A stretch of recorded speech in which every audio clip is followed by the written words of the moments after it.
High! আজকে আমি, মামি আর মামা আর ভাই মিলে চলে গেছিলাম মামির দিদাবাড়িতে। এখানে চলে এসেই আমরা দিদাদের আলু খেতে চলে এসেছি।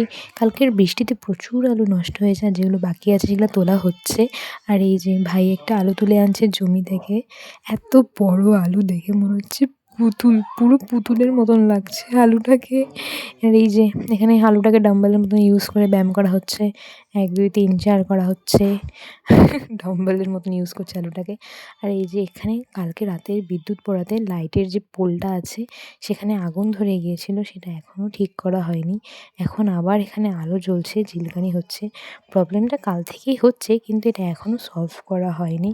আর এই যে বাড়ি আসতে না আসতেই শুরু হয়ে গেল মুষলধারে বৃষ্টি, সঙ্গে শিল পড়া। এত বড় বড় শিল পড়ছে যেন মনে হচ্ছে কেউ পাথর ছুঁড়ছে উপর থেকে।